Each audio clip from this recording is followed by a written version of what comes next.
അന്നും പതിവ് പോലെ അയ്യാവ് സ്വാമികൾ കൊട്ടാരത്തിൽ നിന്നും ജോലി കഴിഞ്ഞ് സ്വഗ്രഹത്തിൽ വന്ന് വസ്ത്രാദികൾ മാറ്റി പച്ച നിറത്തിലുള്ള തന്റെ സാൽവ എടുത്ത് ധരിച്ചു. നിഷ്ഠയിലിരിക്കുന്ന മാൻതോലെടുത്ത് കട്ടിലിലിട്ട് അതിൽ കയറിയിരുന്ന് തന്റെ സേവകനായ ദേവാജി റാവുവിനെ വിളിച്ച് എന്ത് കാരണവശാലും തിങ്കളാഴ്ച വരെ കഥക് തുറക്കരുത്, തിങ്കളാഴ്ച എന്നെ കാണണമെന്നുള്ളവർക്ക് കണ്ടുകൊള്ളാം എന്ന് പറഞ്ഞിട്ട് ധ്യാനനിഷ്ഠയിലിരുന്നു. യോഗശാസ്ത്രാനുസരണമായ സമാധിയെ പ്രാപിക്കാൻ ശ്രീ സ്വാമികൾ 7 ദിവസം അഹോരാത്രം മലമൂത്ര വിസർജനം കൂടാതെയും യാതൊരു ആഹാരമില്ലാതെയും കഴിഞ്ഞു. മുൻ പറഞ്ഞിരുന്നത് പോലെ തിങ്കളാഴ്ച സമാധിയിൽ നിന്ന് ഉണർന്നു. തദവസരത്തിൽ തന്റെ ശിഷ്യവർഗത്തിൽപ്പെട്ട പലരും വന്ന് കാണുകയും നൂതനമായി 2 പേരെ ഉപദേശം നൽകി അനുഗ്രഹിക്കുകയും ചെയ്തു. എന്നിട്ട് അവരോട് ഇങ്ങനെ പറഞ്ഞു, നിങ്ങൾ ഭാഗ്യശാലികളാണ്, ഇന്ന് തെറ്റിയാൽ ഇത് നടക്കുകയില്ലായിരുന്നു. എന്തായാലും നന്നായി. അതിലൊരാൾ കൽപ്പട കണിയാരായിരുന്നു. ഈ സന്ദർഭത്തിൽ പ്രസിഡന്റ് മിസ്റ്റർ കാർ സാഹിബും മദാമയും ശ്രീ സ്വാമി അവർകളെ കാണാൻ അവിടെ ചെന്നു. അവർക്ക് ഇരിക്കാൻ 2 കസേരകൾ കൊണ്ടിടാൻ അദ്ദേഹം പറഞ്ഞു. ആംഗലേയ മര്യാദ പ്രകാരം അവർക്ക് കൈകൊടുത്തു ഇരുത്തി സംഭാഷണമധ്യേ റെസിഡന്റ് ഇപ്രകാരം പറഞ്ഞു, ഞാൻ മഹനിൽ നിന്നും സംഗതികളെല്ലാം അറിഞ്ഞു. അങ്ങയുടെ മഹത്വത്തെപ്പറ്റി മുൻപേ തന്നെ ഞങ്ങൾ മനസ്സിലാക്കിയിട്ടുണ്ട്. 5 വർഷക്കാലം അങ്ങ് ഞങ്ങളുടെ ഒരു പിതാവിനെ പോലെയാണ് പെരുമാറി വന്നത്. ഇന്ന് ഞങ്ങൾ കുറ്റാലത്തേക്ക് സർക്കിട്ട് പോവുകയാണ്. യാത്ര പറയുവാനാണ് വന്നത്. അവർ എണീറ്റ് ഗുഡ് ബൈ എന്ന് പറഞ്ഞു. കൈ കൊടുത്തപ്പോൾ this is my last good bye എന്ന് സ്വാമികളും പറഞ്ഞു. മദാമ അത് കേട്ട് സങ്കടം കൊണ്ട് കണ്ണുനീർ തുടച്ചുകൊണ്ട്, അപ്പോൾ സങ്കടപ്പെടേണ്ട, ഞാൻ സാധാരണ മനുഷ്യനെ പോലെ മരിക്കാൻ പോകുന്നില്ല, ഒരു മാറ്റമേ ചെയ്യുന്നുള്ളൂ എന്ന് പറഞ്ഞ് വീണ്ടും കൈ കൊടുത്ത് അവരെ യാത്രയാക്കി. അന്ന് വൈകുന്നേരം 4 മണിക്ക് അസിസ്റ്റന്റ് റെസിഡന്റ് ക്യാപ്റ്റൻ ഫെന്നിംഗ് ദൊര അദ്ദേഹത്തെ വന്നു കണ്ട് വന്ദിച്ചു.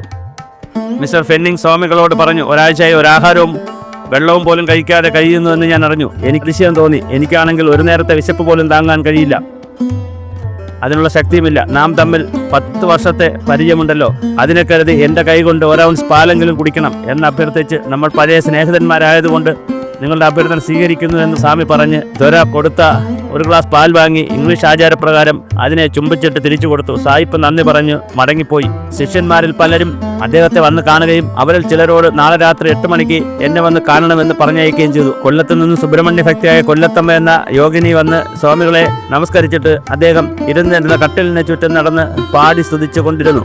അവരോട്, ഞാനും തൈ വരും പടിയായിരിക്ക്, നീ വന്തായി റമ്പ നല്ലതായിട്ട്, ഉനക്ക് നാളേക്ക് ഭിക്ഷ ഇങ്കൈ എന്ന് പറഞ്ഞ് അപ്പോൾ അവിടെ കണ്ടെഴുത്ത് സൂപ്പർവൈസറും സ്വാമിയുടെ ഒരു ശിഷ്യനുമായിരുന്ന പപ്പുക്കുറുപ്പും സ്വയംപ്രകാശിനി യോഗിനിയും ഉണ്ടായിരുന്നു.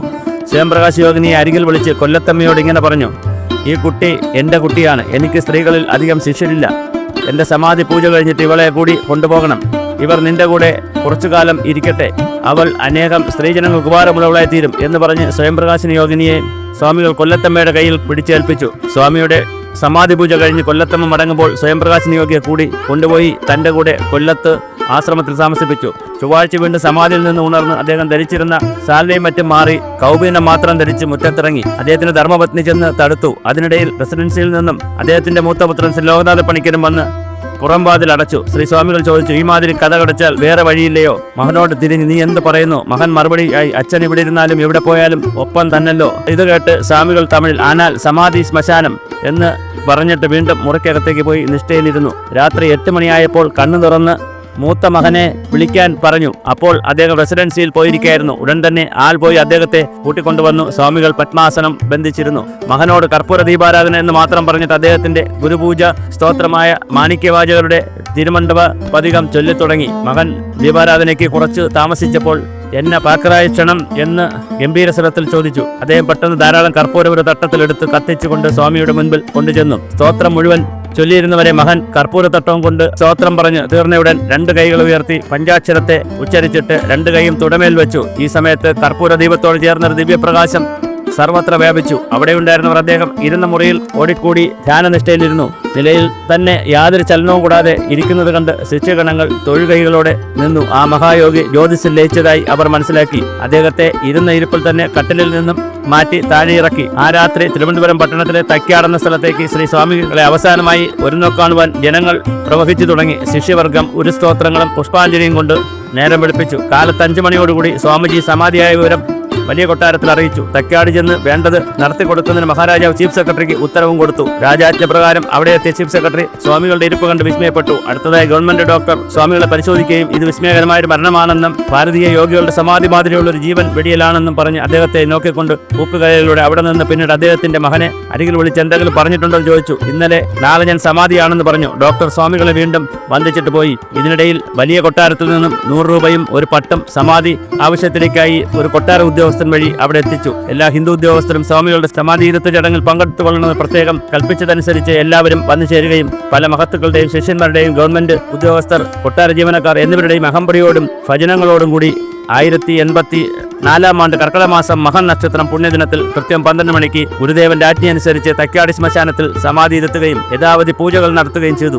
ആ സമയത്ത് ആകാശത്തിൽ ഗരുഡപക്ഷികൾ വട്ടമിട്ട് പറക്കുകയും ശുഭശകുനമെന്ന വണ്ണം ഒരു ചെറിയ ചാറ്റൽ മഴ പെയ്യുകയും ചെയ്തുകൊണ്ടിരുന്നു. ഞാൻ ഇത്രയും ഇത് സൂചിപ്പിച്ചത് ശ്രീനാരായണ ഗുരുദേവന്റെയും അയ്യങ്കാളിയുടെയും ചട്ടമ്പിസ്വാമികളുടെയും ഒക്കെ ഗുരു ശ്രേഷ്ഠനായിരുന്ന തക്കാട് അയ്യാവ് ഗുരുവിന്റെ സമാധിയുമായി ബന്ധപ്പെടുത്തിയിട്ടാണ്. ഈയിടയ്ക്ക് ഞാൻ നെയ്യാറ്റിങ്കര ഗോപൻ സ്വാമിയുടെ സമാധി നടന്നുവെന്ന് പറഞ്ഞതിന് ശേഷം നിരവധി ആളുകൾ സമാധിയെക്കുറിച്ചും സമാധി ഉണ്ടവനുണ്ടാകുന്ന ഒരു ഉൾവിളിയാണെന്നൊക്കെ പറഞ്ഞ് വലിയ വീഡിയോകൾ യൂട്യൂബിലൊക്കെ കാണാനിടയായി. സുചിന്തൻ എന്ന് പറയുന്ന ഒരു വ്യക്തി, അദ്ദേഹത്തിന് എന്തറിഞ്ഞിട്ടാണ് ഇങ്ങനെയൊന്നും പറയുന്നതെന്ന് എനിക്കറിയില്ല. അദ്ദേഹം വളരെ മോശമായി സമാധിയെ പറയുകയും മൊത്തം ആദി വരുന്നവർക്കാണ് ഇത് വരുന്നതെന്നും എക്സെൻട്രിക്കുകാർക്കാണ് ഇങ്ങനെയൊക്കെ വരുന്നതെന്നും കൊണ്ടിരിക്കുന്നവർക്കാണ് ഈ ഉൾവിളി ഉണ്ടാകുന്നതൊക്കെ വളരെ മോശമായി പറയുന്നു. അവരോടാണ് തക്കാട് അയ്യാ ഗുരുവിന്റെ സമാധി തിരുവനന്തപുരത്ത് തക്കാട് എന്ന് പറയുന്ന സ്ഥലത്ത് നടന്നിട്ടുള്ള സമാധിയെ നൂറ്റാണ്ടുകളൊന്നും ആയിട്ടില്ല കുറിച്ച് വളരെ വിശദമായി പിന്നീട് വരുന്ന പഠനങ്ങളിൽ ബ്രഹ്മശ്രീ തക്കാട് അയ്യാസ്വാമികളെ കുറിച്ചുള്ള അയ്യാ മിഷന്റെ ജീവചരിത്ര പുസ്തകത്തിൽ നിന്നുള്ള ഭാഗങ്ങളാണ് ഞാൻ മുമ്പ് വായിച്ചത്. അതുകൊണ്ട് യുക്തിവാദികളോടും ശാസ്ത്രപ്രചാരകരോടും കപടശാസ്ത്രജ്ഞന്മാരോടും ഒക്കെ എനിക്ക് പറയുവാനുള്ളത്, നിങ്ങൾ ദയവായി ചരിത്രം വായിക്കണം, കാര്യങ്ങൾ പഠിക്കണം. നിങ്ങൾ കുളത്തിലിരുന്നു കൊണ്ട് കടലിൻ്റെ ആഴം അളക്കരുത്.